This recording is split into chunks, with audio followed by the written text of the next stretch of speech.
The following brief has been created with open source information found in books as well as on the internet. However, do take it with a pinch of salt, however, as some aspects have been kept secret due to said country's Official Secrets Act, or we just don't know, and sometimes the best place is actually Wikipedia. So with that said and done, let's get started with today's video.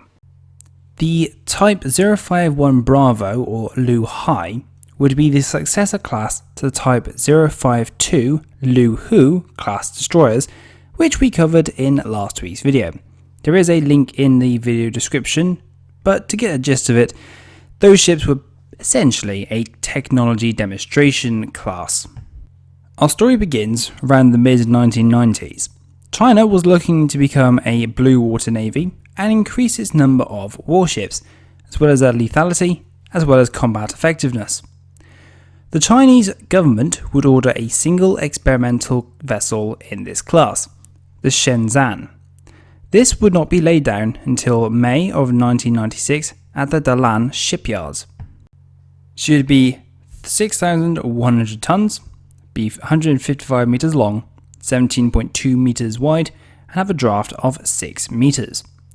She'd be powered by domestically made steam turbines, as well as a handful of diesel generators, powering 2 shafts for 31 knots with 94,000 shaft horsepower. Her range is about 14,000 nautical miles at 15 knots, a twofold improvement over the 052s that she succeeded. Her complement would be 40 officers and 250 ratings, and the ships would be armed with 8 quad Saccade anti-ship missiles. This is a subsonic anti-ship missile with a range of about 97.2 nautical miles and is fitted with an active seeker head. 16 HQ-7 surface-to-air missiles. Now these missiles can hit a target out to 8.1 nautical miles at a speed of Mach 2.3. There's normally 8 in the launcher and 8 in a magazine below. 1 dual 100mm 56 caliber gun, expected to have a range of about 11.3 nautical miles against a surface contact. 4 37mm anti-aircraft guns, designed for the last line of defense against air threats. The ship's radars would be 1 Sea Eagle 3-dimensional early warning tracking dual band radar, operating in the Echo Foxtrot and Golf/Hotel bands. This has a maximum range of about 162 nautical miles and is a Chinese copy of the Russian top plate or Frigant radar, and is mounted on the mainmast. 1 Type 360 Echo Foxtrot early warning tracking radar, mounted on the foremast and has a range of about 135 nautical miles. Multiple Type 344 India/Juliet band fire control radars for the Saccade and 100mm guns. The range is estimated to be about 40 nautical miles. The ship is also mounted with a hull-mounted sonar as well as a towed array. To round out her capabilities, she can have 2 Ka-27 Helix or Z9 Harbin helicopters, as well as she's fitted with a hangar to suit both. So the Shenzhen would be built at the TheShipYard, and she would incorporate a stealthier upperworks and hull for reduced RCS, as well as being the first Chinese warship to be built in sections. She was designed to be fitted with gas turbines, but an arms embargo was in effect at the time of construction, and some of the long lead items, like the gas turbines, couldn't be provided, and the domestic ones China was building wouldn't actually be ready in time. So TheShipYard, the constructor of the ship, has a history of building steam turbines, and so these would go into the completed hull. She would take 2 years to build, being launched in 1997 and being commissioned by 1999. But the official reveal of this vessel did not occur until 2000, strangely enough, not entirely sure why, but if you know, stick it in the comment section. Her main role would be to gain experience in naval ship design, as well as construction, and refine the knowledge and skills that had been gained from the preceding Luhus. In her first year of service, she would visit Africa, as well as Europe, and by 2001 she was heading home. However, it was becoming quite apparent she was unsatisfactory with the People's Liberation Army Navy Surface Force, and this meant that any further vessels were not to be built. Instead, China would buy a couple of Sovereignty class destroyers from Russia.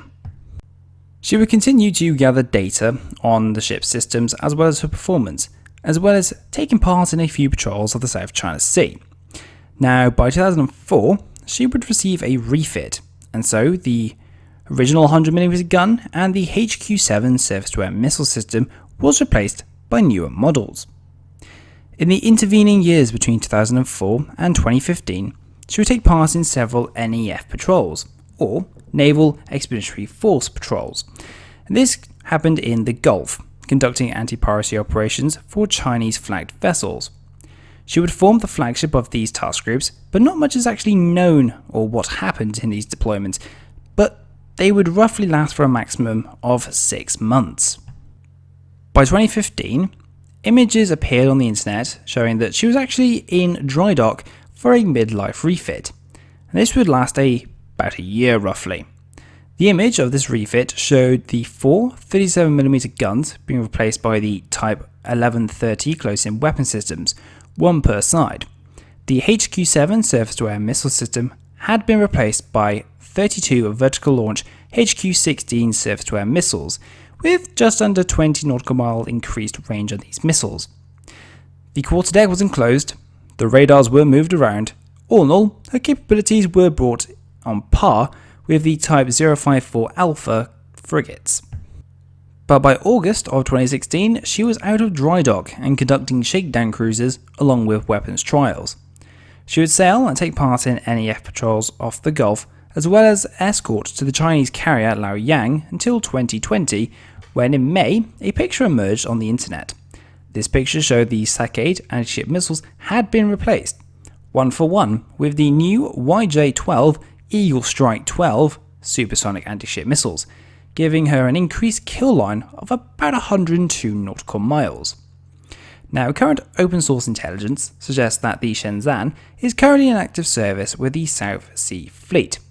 As of the 1st of September, it appears, based on open source satellite imagery, she's actually at sea. Thank you very much for watching today's video. I hope you enjoyed it and learned something new. Before you go, don't forget to hit the like button, subscribe to the channel to stay up to date with my latest videos, as well as commenting, and if you want to, subscribe to the Patreon page to support the channel. All I need to say is, here's a sneak peek at next week's video.